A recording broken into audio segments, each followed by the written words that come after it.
Welcome to another episode of Eat, Chit, and Dice. Another episode of Eat, Chit, and Dice. A fortnightly podcast about board games and sometimes food. I'm leaving it in, and with me, as always, is John D. And this week, what are we talking about, John D? Rolling Rights. Yeah. What episode number is this? It's 69. Nice. Giggle. Yeah, all this is staying in. This is good tape. So we're talking about rolling rights, which is the new craze. Same as the old craze. I mean, it's been pretty popular genre. I don't know why. I don't get it. They're fun. I really like them. I like them a lot. But I don't understand. Well, what happened? You know, I think people that liked Yahtzee at one point started, I don't know. Because, before all these hit, Yahtzee was really the only game in the roll and write genre that I can think of that I really played before. That, predates modern gaming? Yeah. Okay, sure. Can you think of any Boggle? Others? Oh, yeah, I guess that would count, too. Yeah, I mean, you roll some letter dice. Yeah, I guess. Yeah. But yeah, there really weren't a lot. So that genre but didn't now there's so many. There's a lot, yeah. We could do 2 more episodes just of roll and write games. We could. Maybe we will. Who knows? We should. We'd probably do at least one more because there's ones that we actually wanted to play that either aren't out yet or that we looked at and said, well, we could play this, or we could play this one that we already know how to play. Or one that we didn't own. Neither one of us owned yet. So anyway, let's just jump right in there. Sure. So we can start out talking about Railroad. Pokemon Red and Pokemon Blue. I'm sorry. I mean Railroad Ink Red and Railroad Ink Blue. Yes. Got really confused. My apologies. There are... it's real.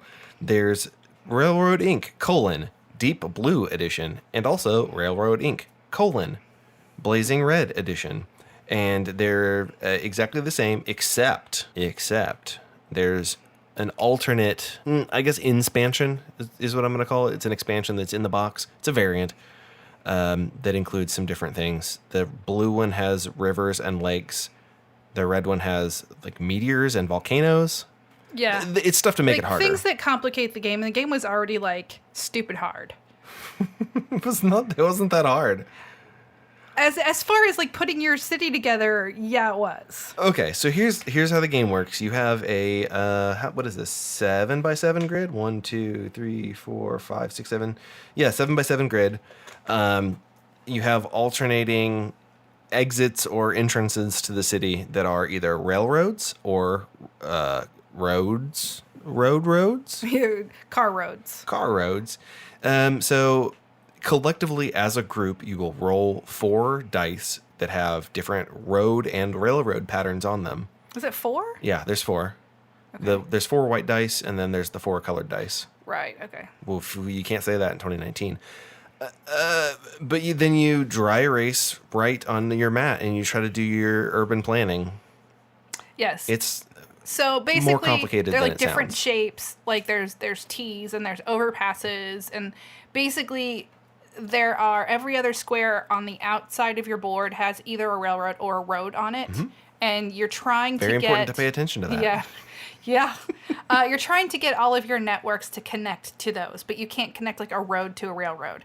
Watch it very, very carefully. Yes, John D, that's right. Because I did that wrong in 4 places, and it made me super bad lose the game. Yeah. Because I thought I was doing really well, and then in the end I was like, oh, well, crap. I screwed up here, and I screwed up here, and I screwed up here.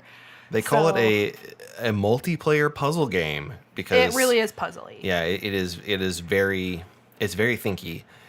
So what you do is, you roll all 4 dice, and then you draw them on your town, and you mark what round it is.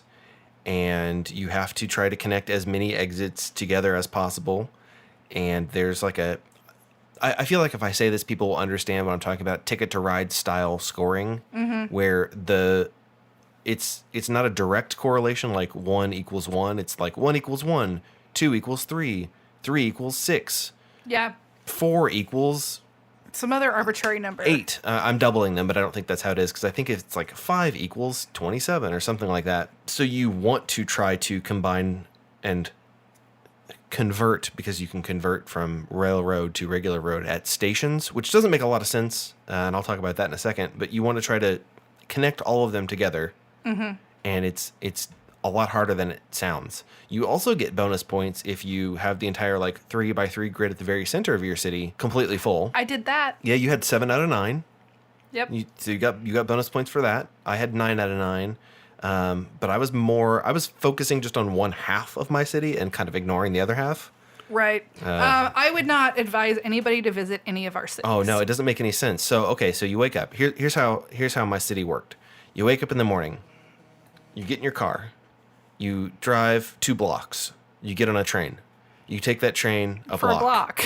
You get off that train, get into a car for 3 more blocks, and then you get on a train again. It doesn't make any sense. Well, and in my city, from certain parts of the city, had I done it right anyway, there would have been no option to drive to your house. No. You would have had to take the train from your house to another station to then get in a car to drive and then get on a train. Like, the city planning in all of these cities was pretty poor. But that's not the point. It's not supposed to be a realistic city. It's supposed to be how many roads can you connect to each other. Yeah. And we did that. I will say that we did not play with the rivers or lakes or lava or meteors because we're too stupid. We had enough trouble with just the normal gameplay. Right. I've played this a few times now, and I really, really like it. So our friend Marissa played really with you. like it. Our friend Marissa played with you first time, and she Geekway. kicked your butt. Yeah. Like, she destroyed you. Yeah, she did because I was doing dumb stuff. Yeah. I was trying to fill in, the first time I played, was trying to fill in every square. Because I was like, I need to make my route efficient. No. You don't have to do any of that. Well, see, that's what I was doing, and then You I just have to forgot to pay connect the attention exits. to, like, the exits. Yeah. And I wish I could say that it was later in the game that I forgot, but No, no, it was the like first- my first move. And it was... We had just mentioned, hey, Yeah. be careful. And it then, was like right after we were like, okay, pay Yes. attention, guys, because some of these are roads and some of these are railroads. And Johnny be was fair, like, okay. to be fair, didn't I say from the beginning, I was like, I'm going to mess this Yeah, up. you did. You gave us a fair warning, and then did. immediately you said, I'm going to forget gonna go about get that. it out And of the then way as right you were now. saying that... Yep. So, yeah, you can mix and match and combine the things. Like if you buy 1 box, it's up to 6 players, but you can buy multiple boxes and play unlimited players, really.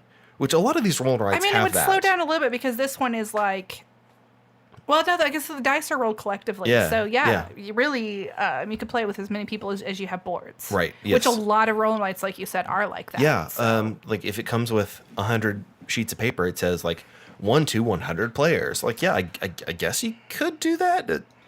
Maybe isn't a good idea. leading into the game. That Yeah, actually we can says we can that. get to that. Hold on, let me look at the outline. Oh, that is next. Yeah. Yeah. Well, do you have anything else to say that you want to say about? Well, I liked Railroad Railroad Ink? Inc. It was really, really thinky. And so, like, if I'm going to be playing a bunch of roll and rights, I would not want to play more than one really thinky one.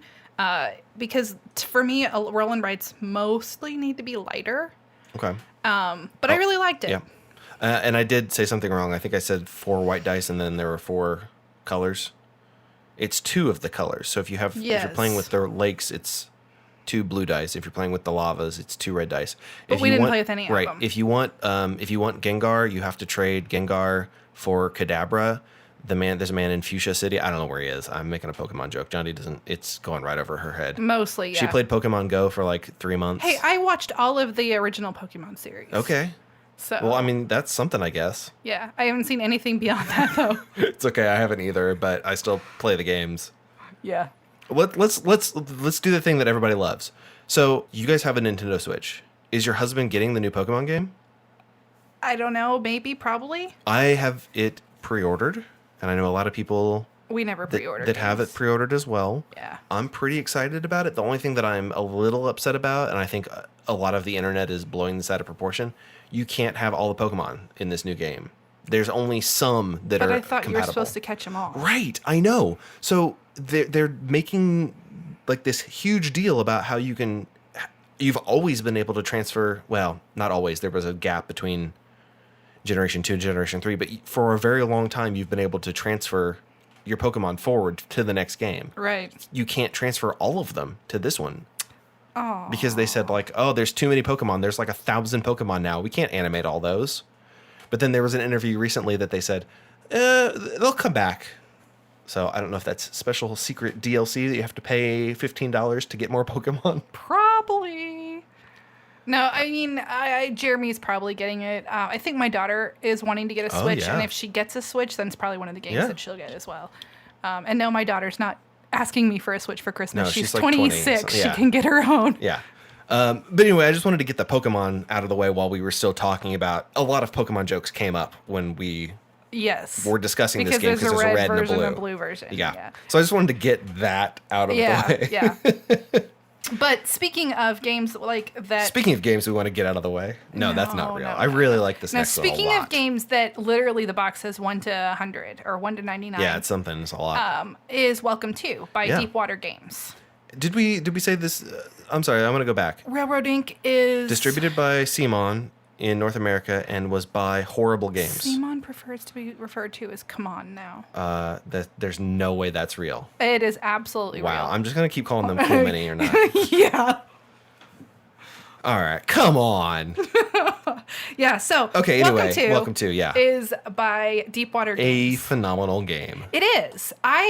Deepwater Games wasn't even on my radar until this one came out. Yeah, 2 years ago at Origins, I picked it Yes. up, I think. And that's No, when we... well, you might have. I was not able to get it because it was pretty much sold out. Right, We played right. it because our friends Kay and Leo bought it, and they just would not That's stop. right. They were That's right. raving about it. They so brought it, and then the very next played day it. I went, and they said, we only have 20 copies. And I said, I'll take I'll one. take one right now. Yeah. But and I didn't finally get it until They were in the most Kickstarter. recent Yeah, Kickstarter. that's right, that's and right. That's when I finally got it because every time I tried to buy it at a convention, be it sold would be out. sold out. Yes, yes. So and it was sold out like on Miniature Market and all those like Mm-hmm. constantly. So as soon as they ran that Kickstarter with all the expansion stuff, Yeah, you went all in, right? I did. I went all in. I've got all the expansion stuff. I have the play mats.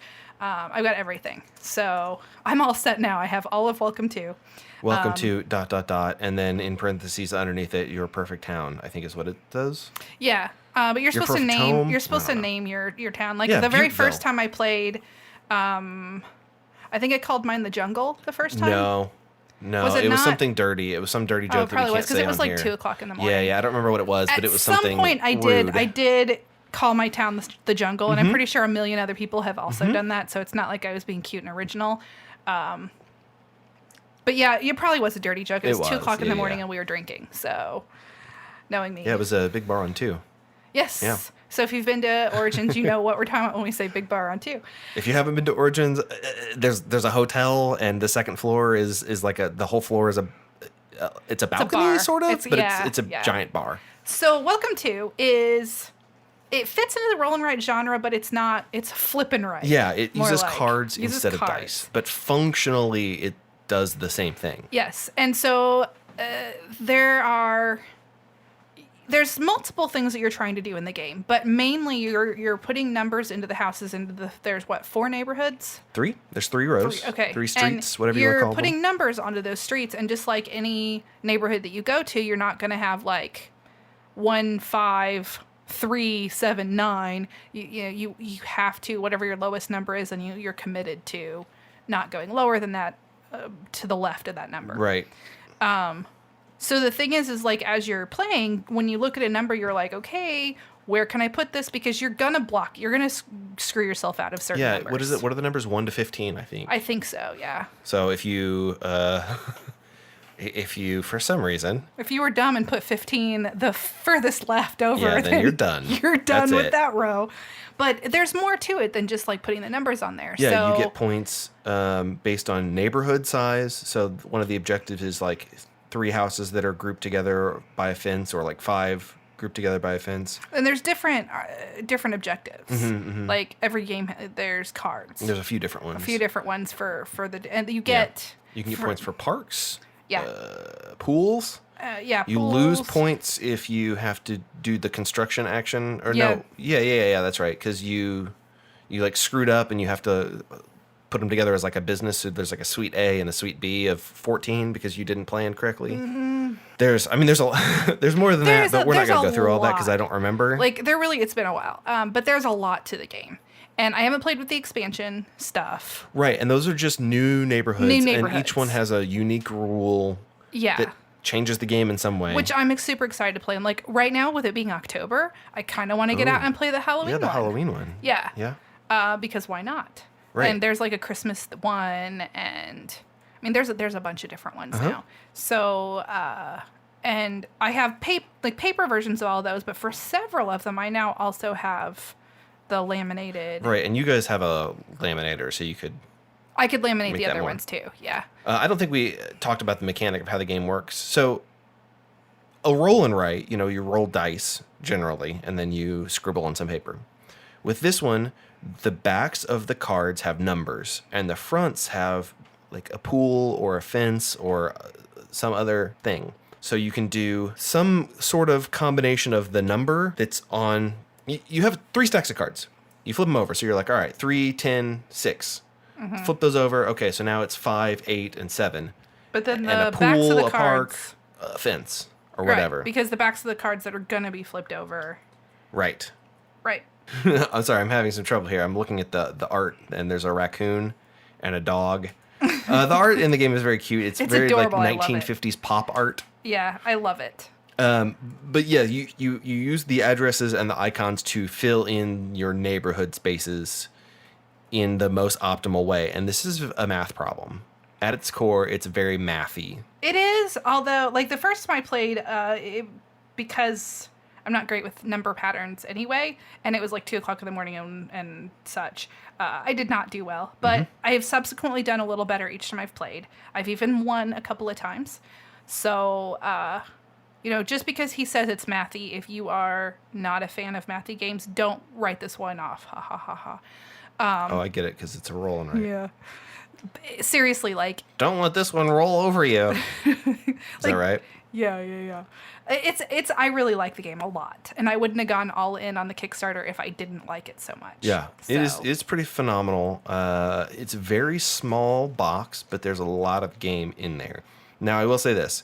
If you do buy this, the very first thing that you should do is rip off a couple of sheets and get them laminated to use a dry erase. Now, you won't be able to frame you can't take your score home and frame it, but... and if you get all of the expansion content and the playmat and such, then it won't all fit in the box. Right. But that's just how things work when you buy a whole bunch of stuff for one game. Yeah. But that's okay. It doesn't. That's a trend that I dislike, but what are you going to do? You can't Right. still sell storage boxes for every single game. Right. Cool. I bought your expansion, and it doesn't fit in the base game because you made this really cool insert I have to throw away. Well, and to be fair, I mean, not this doesn't have an insert. to be fair, not every company knows that they're going to be doing expansions Sure. when they make the first game. That's fair. So, but with this one, it's most of the extra content is just like more pads of papers Right. and stuff. So really, it's very easy that I can just store those on a shelf, like right Yeah. next to the box. It's not going to hurt anything.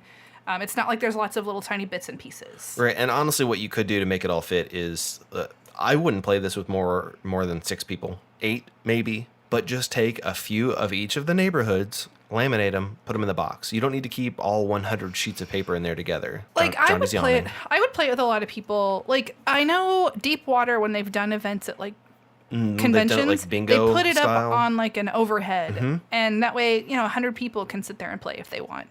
Because the game, what you do literally does not affect anybody Yeah, else. doesn't You are matter. playing a game by yourself with other people sitting around you. So it's a solo game with friends. Yeah, no, that's right. That's right. I don't know, it's pretty cheap. I think it's like $25, I don't remember. something like that. But I would say pick this one up. If you all are interested in roll and writes, this is the one that I would recommend out of all of the ones that we're going to talk about today. Now, that's It's a not to good one say to start that with. none of them are good. I think that there's a couple of these that maybe are not my favorite, but I think Welcome to is very, pardon the pun, welcoming. It's Yeah. very accessible. I would agree with that.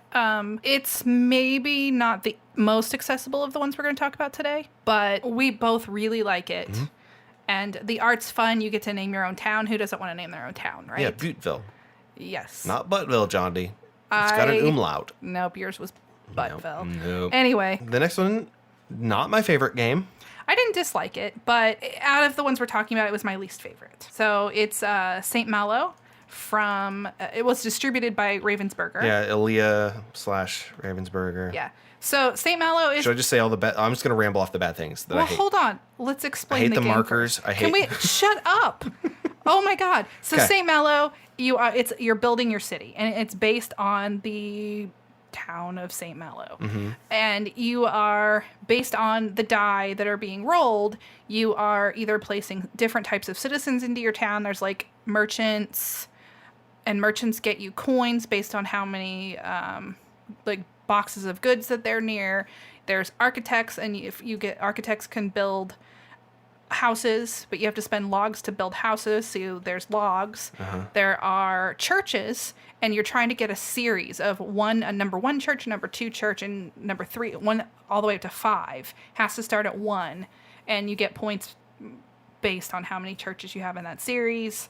There are walls, which if you don't build walls and or soldiers, then pirates, when they attack, are going to make you lose points. So you start out the game with a certain number of cannons. 5, I think. Something like that, 5 or 6.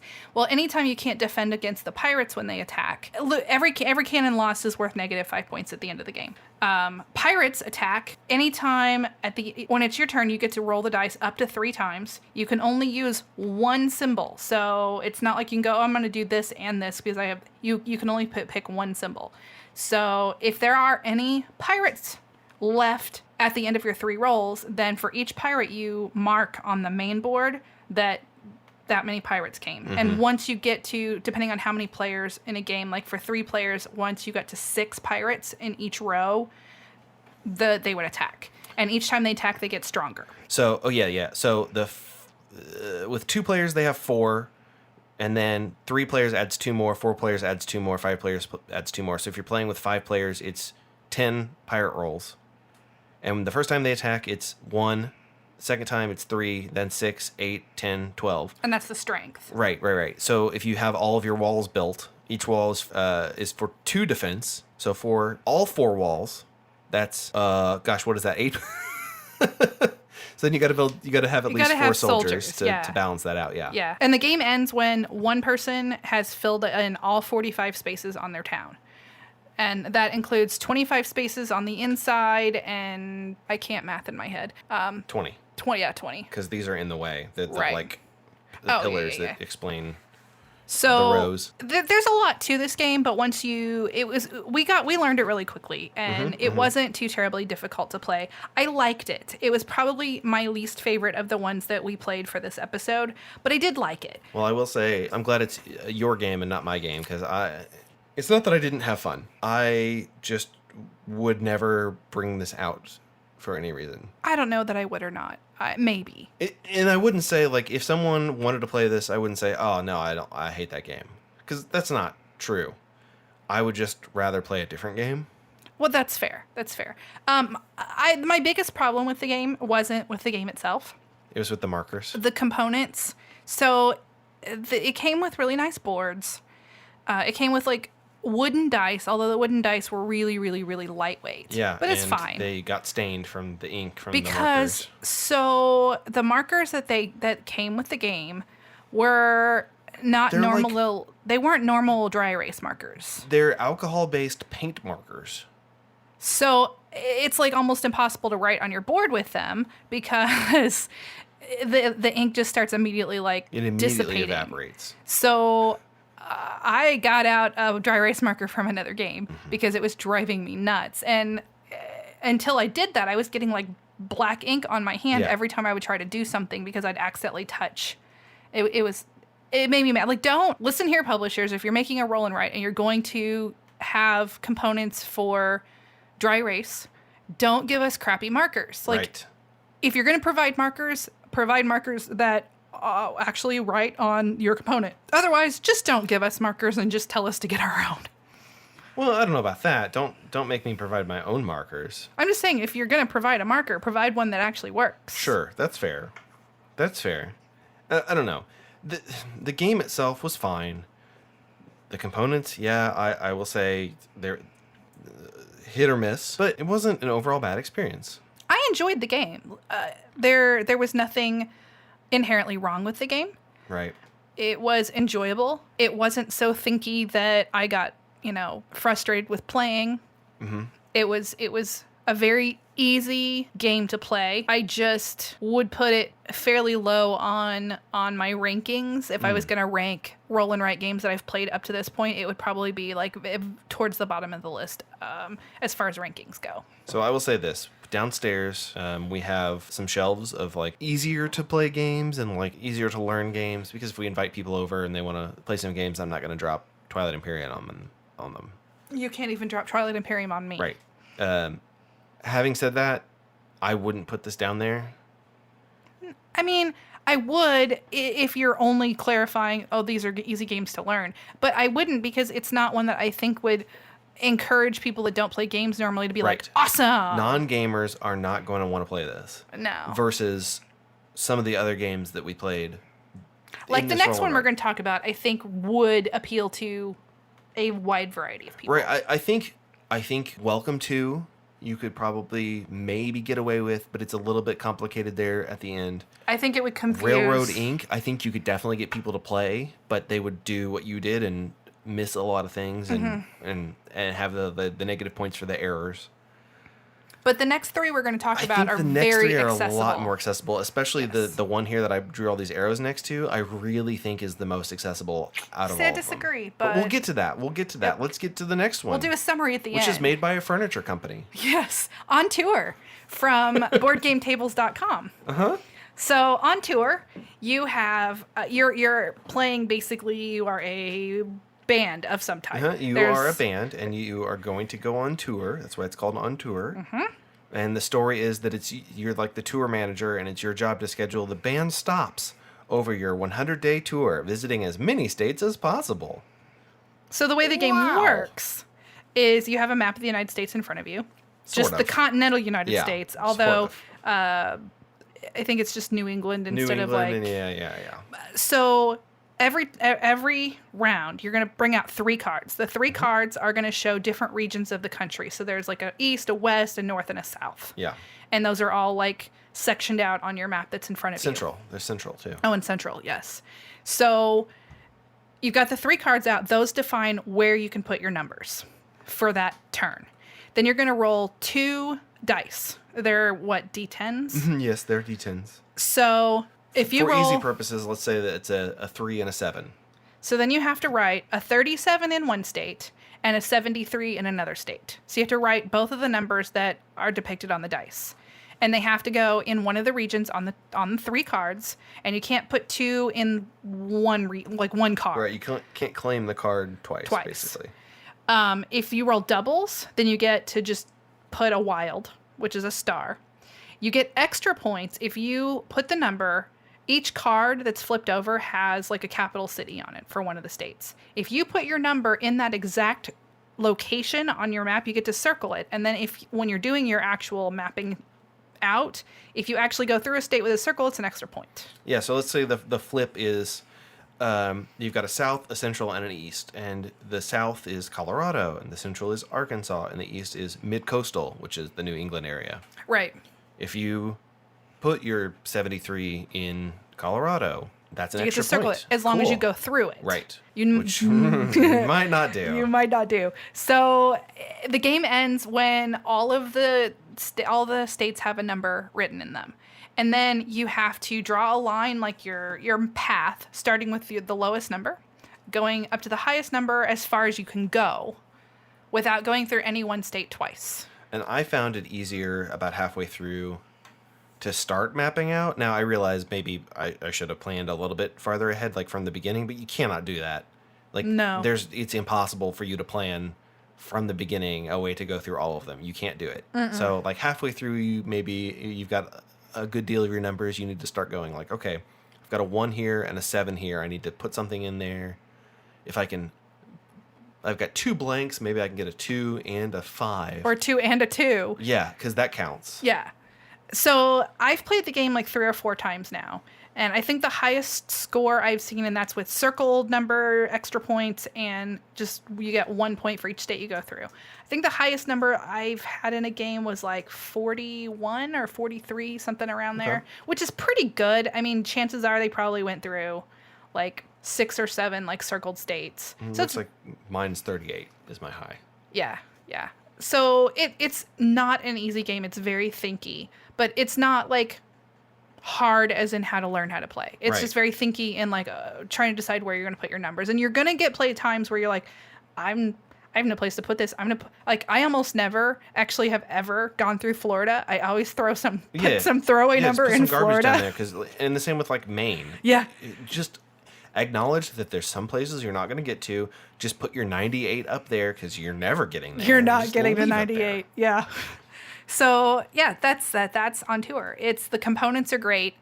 When you buy the game, just the game, you get 4 boards, the dice, the cards, and 4 dry erase markers. You can buy additional boards and markers, and the box supposedly will hold up to 12. Yes, it does. So I think that's what I have in mind. I think I filled mine. I've got 8. Yeah, you just boards. have 8, but I think I went ahead and got all of them because I was like, well, why not?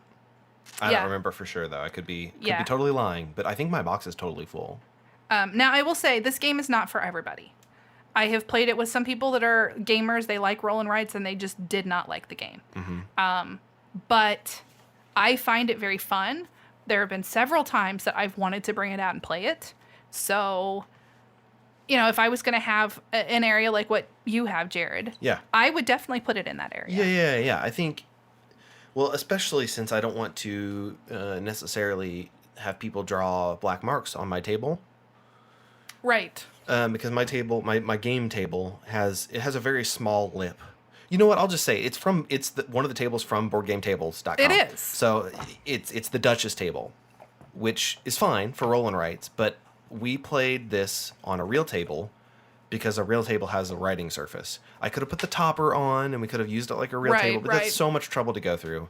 So this one does live downstairs, just because.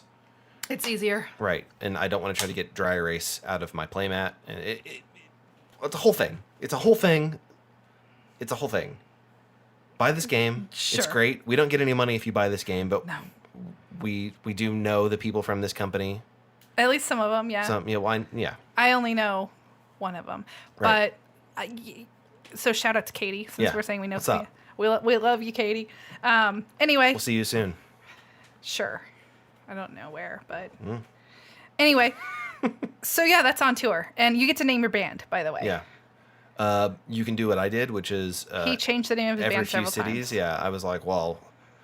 So each of the board is a themed. Like there's a jazz band, there's a rock band, there's a country band, hip hop. You were the hip hop band. Yeah, I think so. And you kept changing the name of your band. First, we were the Wu-Tang Club. Yes. And then we got sued. So we changed it to the Tang Club. Yep. Then we got sued again. See, every game is a role-playing game if you try hard enough. Even a roll and write. I don't remember, like, I know we posted pictures, I think. I don't remember what I ended up with my band name being. Well, I ended up at the very end, I had 38 points, so I changed my band's name to 38 Special. That's right. I remember that. You sure did. They also were going to get sued. Yeah, point blank, they would get sued. But it's a pretty good game. Mine were the Fart Knockers. Wolf, I'm going to have to bleep that. And they ended up being that because I had a turn where I was not doing well, and I think I said Fart Knocker or something, and they were like, that should be your band name. Yeah, I don't know, Johnny. I think it's just because you're just a real rude person. Sure. Saying real rude things. Yep. Cat's band was called Sweet Whiskey, and my husband Jeremy's was either Smoke and Fire or the Smoke Fire or I don't know. The word smoke and the word fire were in his. But so that's on tour. It's nice. The boards accept the ink very nicely, and they erase very nicely. There's no problem with some other games that we had with both writing and erasing. Yep. I'm not mad. All right, so let's go on this next one. Let me do some setup here. It was the last day of Gen Con. We were just walking around trying to kill some time before the dealer's hall closed, and we walked by a booth, and I was like, "Oh, this game's cute. I like this art. This is nice. Let's learn how to play this game." So we sat down. We did about 2 rounds of a demo before the guy that was hosting the demo walked away to make a sale. And then we said, okay, well, I've played enough of this. I want this. Sunflower Valley. Jared, you want to tell us how Sunflower Valley plays? Playroom Entertainment is the thing. And I guess, I don't know when Ultra Pro bought them, but it was sometime in, I want to say, like 2016. But basically, the game worked like this. You roll dice. You say, oh, I'm a train. I'm going to put this here. That's not really what happened. So, you send me a text, John D, or are you sending someone else a text? Okay. Sending Kat a text. Oh, okay. So Sunflower Valley, it's very accessible. It has cool dice, as purported by the box. You have a mountain valley board that has hexes with different regions. There's purple region, green, orange, blue, and... Purple? No, you said No, purple. I said purple. Is it yellow? I think it's yellow. Yellow sounds right. So you roll the dice. You have a collective dice pool.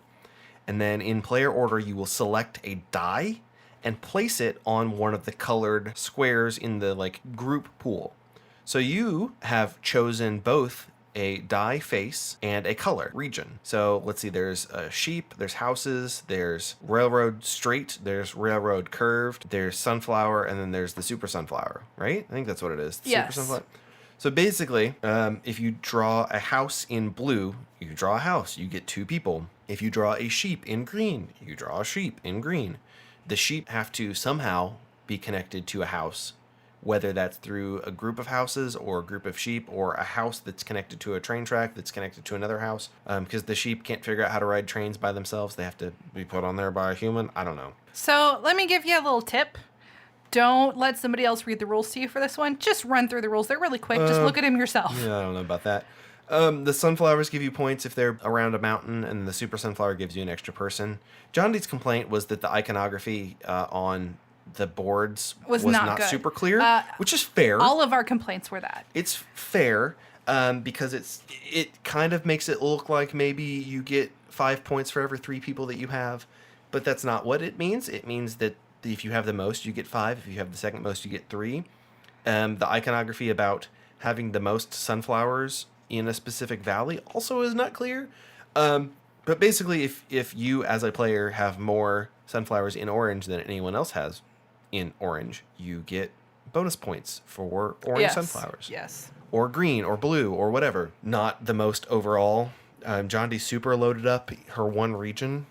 Well, I just didn't have any orange. place else to put them, and I kept getting them, so Right. And there's whatever. there's like a quote unquote penalty. It's like a free sunflower if you have no other legal placements. Yeah. You place a sunflower. I think this game is great. I thought it was great. I would like it better the next time I play Yeah. because there are some things that both Kat and I misunderstood when it was explained to us, and I think she figured it out like at least part of the way through the game, but I didn't.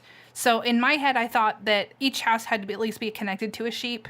Yes. You had to have one sheep per house. Yes. And I didn't because I thought, well, this one sheep is connected to these 2 houses, so I thought I was fine. Right. So basically, I guess the reality of this is you're feeding the people sheep, and they have to be able to get to Or the clothing sheep. people with the Yeah, sheep, whatever. something. They're using Basically, the you just sheep need as to have resources. one-to-one ratio for Mm-hmm. your sheep and houses, and I misunderstood that, so it hurt me real bad. Yeah.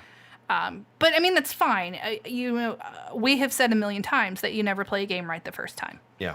So, it's fine. I did not do well, but I think I will do a lot better the next time we play because I fully understand what I'm doing with all the different sections. So I think it's a fairly accessible game as long as everybody 100% understands the rules because there are a few things that I felt like were a little bit unclear. Right. And I will say this. The next time we play, we can play on a totally different map. The game comes with like 20-something different maps. I'm sorry, yeah, okay, here we go. 20 double-sided player sheets. Now, everyone has to use the same layout. Like the same side or whatever. So there's like an yeah. A, a B, a C, a D. Yeah. So everybody has to use all the A's, all the B's, well, anyway, whatever. So the next time we play, we can do a totally different layout, which I think is pretty cool.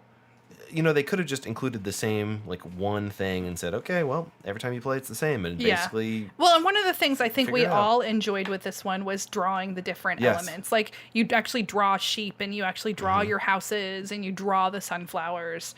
And that was a really fun thing anyway, because all of us were drawing things differently. Yeah, I drew all my super sunflowers as Super Saiyans. Yeah, you did. And my regular sunflowers as just regular Goku hair. Yes, you did. That's a Dragon Ball Z joke. I drew mine all as sunflowers. Yeah. But my super sunflowers had a little person standing next to them because super they give you sunflowers give you a villager. people. Yeah.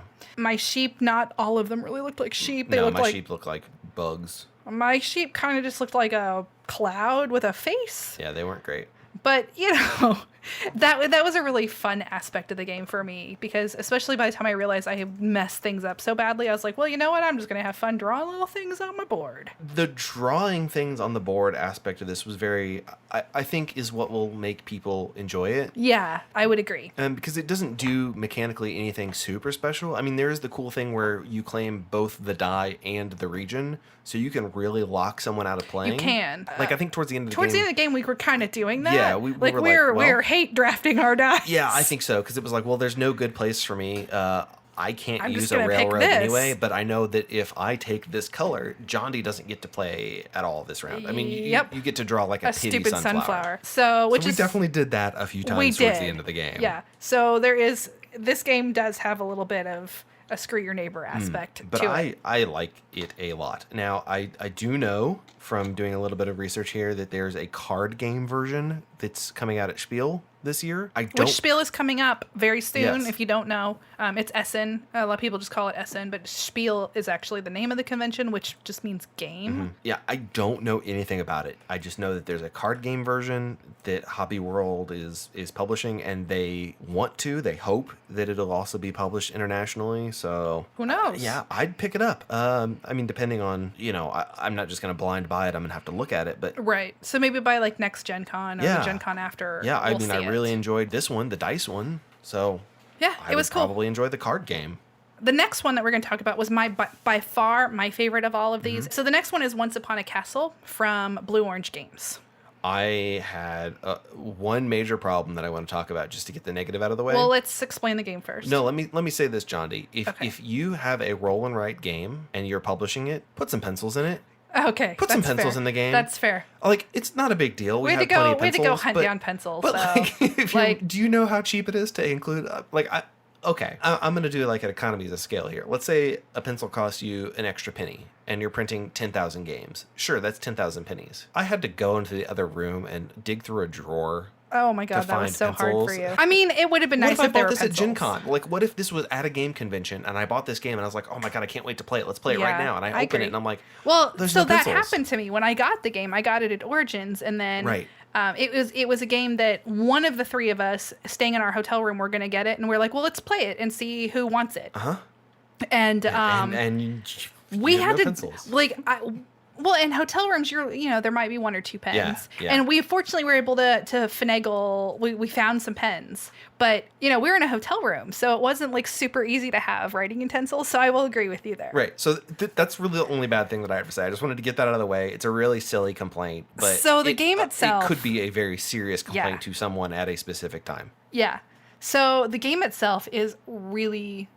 It's pretty silly. It's very silly. So you're just trying to draw all the different components of a castle, and the different components get you different amounts. Like there's people that There's you're putting set into your collection castle. in this one, Yes. which I thought was interesting. Well, yeah, it was. Like if you look at our Instagram, you'll see pictures of our castles. There's two sides of your player board. One side has like a dotted outline of the castle, and you just trace over it. For each section that you're getting done, there's like walls, and there's pennants for the walls, and there's a dungeon tower that in the rules it said dum Yeah, dum. I guess that's another thing that I have to say. The rules are not great. They're understandable, but there's a like sentence that says there are several ways to draw towers. Okay. or okay, it kept what- calling the dungeon Donjon. Donjon, Which is French for dungeon. dungeon. I really think Blue Orange, they're a French company, and they were like, what's the English word for donjon? Oh, dungeon. Yeah, they have that word. It's donjon. There are 3 ways to draw walls. Okay. There are 4 ways to draw flags. How? Tell us how. How? Yeah. Tell me how to play the game. The Donjon thing was great because if you look at our pictures that we posted, Kat actually started putting the word donjon on her tower, like her dungeon tower, and then she turned it into Donjon's Crab Shack. Yeah, I've clipped the mic real bad. That's going to sound great. So anyway, you're just trying to draw the different elements of your castle. The different elements get you different amounts of points. Yeah. Your people, like sets of people, get you certain points. Yeah. Well, and so mechanically, the game works by there's 2 dice. Uh-huh. You roll 2 dice. On my turn, I pick 2 actions. On your turn, I pick 1. So when you roll the dice, I still get one of the things. Yes. And I take a little chit. a thing that looks like a spree, like the candy. It does. And put it on my board. When I fill up a row or a column, I can spend those to do that action. And their resources, they're like wood and stone and food. So if you want to build a tower that's worth a donjon that's worth 1 point, you need a wood and some gold. No, that's not what is that? The dungeon's the big tall thing in the back. Oh, yeah, that's over here. Yeah, that was the turret. If you want to build a turret worth 1. Yes. It's the tower is a wood. Yeah, the donjon, you need a stone and a wood. And you draw it in the back of your tower thing, and then you get a card. You get a people that when you build a piece of your donjon, yes. And the cards have the cards are like special people that get you different abilities and such. Some of them are instantaneous benefits. Some of them are end of game benefits. Or some of them are like a constant ability benefit. That one that I had that really, really pushed me over the top. Made you win. So there's the dice are, they have different sides, but one of them is a question mark, and you can decide what resource it is. Basically do that. I had a person that anytime I claimed the question mark, instead of getting a resource, I just got 2 points. So I said, okay, why wouldn't I take that? I feel like that was kind of a broken person. That's what the rules said. No, I'm not saying that. Yeah, I just feel like it was super OP. Yeah. But it's a really, really fun little game. We all had a blast drawing the different things. Like my husband, instead of just like filling in the little outlines of the people, he was actually drawing people with hats or like different things. Actually, my husband, there's 2 sides of the player thing. Right. There's one side that has the dotted outline. The other side is just blank. And then you just draw your castle. And my husband decided to draw one that was... It was like non-Euclidean. It was nuts. Disaster. Which you can also see on our Instagram. So he decided to get super creative with his. But he lost. He was in last place because he spent too much of his resources building weird things. Building walls that couldn't possibly stand up. You know that like optical illusion where you look at the top of the elephant and it looks normal, and then you look at the bottom and it has like 6 legs? His castle looked like that. Or that fork that if you look at half of it, you're like, oh, it's got 4 forks. Oh, wait, actually, it's supposed to have 5. That's what his castle was. It totally was. It was nuts. But yeah, so I found this one to be a delightful game. It would be a lot more accessible if they fixed the rule book. I think that if you were not a gamer, not a big gamer, and bought this game and read the rule book, you would not know what to do. I really think the rule book is a little bit of a problem, but not as big of a problem as give me some pencils. I don't think it was that big of a problem. I mean, there were a few things, like when it said there are 4 ways to build, you just had to... We could figure that out. I think it was just organized badly. We could figure out what donjon means. But overall, I found the game to be very delightful. It is a game I will definitely play. I've already played it twice. I would pull it out and play it with my nephews. It is a really fun game, and we all thoroughly enjoyed playing it. One of the suggested things that you can do is to use colored pencils. Oh, shut up. I want to do that next time. Yeah, next time, colored pencils, 100%. Yeah. Yes. It is a very cute game, and if they just, 1 or 2 minor rule book tweaks, I think that you would be able to have a much more accessible game. Having said that, it's still pretty good. Yeah. Still enjoyed it quite a bit. Yeah. Of all of these games... all except for maybe St. Malo, and even then I'm not against playing it again, but all of the rest of my 100% would play again. And St. Malo, I'm not against playing again, I just don't know that it's going to come up again. Right. And the markers just... Railroad Ink for me was a little almost on the borderline of too thinky for this genre of game for me, but I did not dislike it at all. I would 100% play it again. I don't know that I would buy it, but I would definitely play it again. Yeah, well, you don't have to buy it because you have I have both of them. Yes. I can trade with myself. I have 2 Game Boys and both copies. Yeah. Yeah. So there's definitely a lot more roll and writes out there that we want to play. And so I really think there's going to be at least a part 2 to this episode, probably in a few more months. Absolutely. We're going to hit this up again. Definitely. There's going to be some period of time where it's like, well, John D, we don't have, you're going on a trip here. Why don't you take 2 of these pieces of paper with you and then I'll just Skype you in. We totally could do that. Like this is... You can pretty much Skype any game, but a lot of them be more challenging to do through I Skype. think a roll and write. A roll and write is so 100% easy. I'm sorry, we shouldn't say Skype. We should say Discord because we're using that now. And if you want to be part of that conversation, go to our website and click on the thing that looks like Mickey Mouse's underwear that John D decided that's what it looks like. It's not. It's his pants. Whatever. It's the Discord little little controller guy, man. but it looks like Mickey Mouse's pants. I don't know about that. So yeah, we're on Discord now.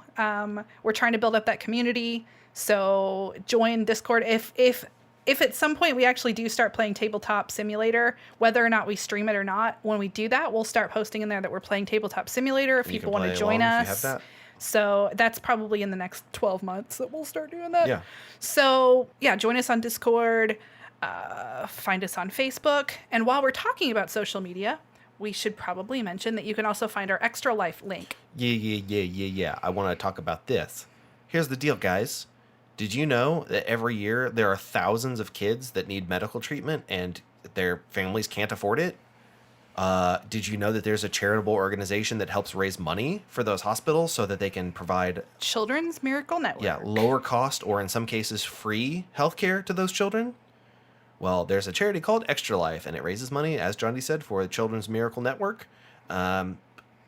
We have a hospital here at Riley Children's Hospital. It's in Indianapolis. But we are trying to raise some money for them. We're joining with some other people, and we want to try to make a difference in the lives of some sick kids. So please go to our website now and go ahead and donate. You can donate $1, you can donate $100, whatever you can afford. Yeah. But please consider donating a little bit of money to the cause. And if you can't, or for some reason don't want to, post that we're doing it. Tell your friends. Pass it on. Like, maybe your cousin or whatever had to have a major surgery when they were a little kid and their life was saved. I don't know. I don't know you. I can't see you. This is a one-way experience unless you join our Discord server. But yeah, consider donating if you're able, and at least consider sharing the link to where we're trying to fundraise. Yeah. And if you're listening in the car right now, you can go to extra-life.org/participant/Jared K, or go to eatchitanddice.com/extralife, all one word, and it'll forward you to the link where you can click that button, make that difference. # for the kids. Yep, and we're going to try to post a few videos from Extra Life, and you'll be able to donate ahead of from time too. If we can get our ducks in a row, our geese games in a row. You will be able to donate. We'll put the links for donating on those videos as well. And again, I want to stress this: we're not going to shame you. We're not going to. If you can't, you can't. Absolutely not. Doesn't matter. I get money being tight, or I get any reason. If you don't want to donate, that does not make you a bad person. I don't care. But if you can and you want to, we would really appreciate it. Yeah. We don't get any of the money. We don't get anything out of this. We don't get anything. In fact, this is costing me. The last time we did this, it cost me probably like $1,000 to do this. But it was worth it because we raised money for the kids. Yeah. We are doing this with a St. Peter's Church board game group. Which is not a church organization. It's not. They just do it at a church. At a church. And some of the people that are there go to that church. This is sadly the last year that they're going to be doing their Extra Life event. Mm-hmm. So Jared and I will look into either doing a stream or doing something differently next year. I've already gotten some invitations for us to join, like attend other people's Extra Life events. Mm-hmm. So we'll still be doing something for Extra Life next year. It'll just be different. So. All right. Well, now that we've begged for money in one way, let's beg for money for someone else. Yo, hit the Kickstarter thingy. Play the music, John D. So. Play the music. Play that funky music, John D. So we are looking at a roll and write, actually a stroll and write game on Kickstarter called 7 Bridges. I don't know how to pronounce the name of this city. Königsberg? Maybe. It's allegedly a real city. So that's kind of cool. It's a city that's apparently famous for its 7 bridges. Mm-hmm. So in this game, it looks like it plays a little bit like Railroad Inc. It's a route building roll and write. So yeah, kind of, yeah. But this one, instead of rolling 4 die and you're placing all 4 die, this one is a drafting thing. So you're going to roll the dice and then in player order, you're going to pick one of the dice that's going to eliminate that for the other players. Yeah. And You're drawing a path through the city, and you know, you have to visit the landmarks. You have to visit all 7 bridges. there's different types. It looks like there's buildings that you're putting in. There's landmarks, bridges, streets or streets, footpaths, trees. So there's it looks like there's a really kind of a lot going on in the game, and I think it looks pretty good. I'm not 100% sure that if it keeps up its current funding, it will fund. Yeah, it may not. It may not, but this one looks really cool. Hopefully, if it doesn't fund, then they'll come back and relaunch. Yeah. Because it does look pretty fun. It's got a solo player mode available for people that like to play roll and writes or just play solo games by themselves. It plays up to 6 people. I haven't played it, so I don't know if it scales like a lot of roll and writes I would imagine do. that it doesn't because of the drafting mechanic. That unless would be you my added guess. more dice. Because like Sunflower Valley also would not scale Right, because of the drafting the dice, thing. yeah. But it plays up to 6, so that's a pretty good number of people. And It looks like it comes with pencils. actually, no, there's six colors, so each player gets a color. Oh, really? So anyway, that is the Stroll and Write that we're talking about. It's by Puzzling Pixel Games. I think that if they don't fund this time, that they will probably give it. I mean, I don't know them, but I would guess that they'll give it another go. And I think it looks pretty fun. I'm not 100%. I'll probably back it for $1 and then maybe revisit it later. Did you have another one? Nope. Oh. Okay. Well, then, in that case, John D. Until next time, you can eat chit and dice. Well, no. Until next time, you can go to the Extra Life page and donate money for the kids. And then you can eat chit and dice. Yeah. Okay. Well, good night, everybody. Bye forever.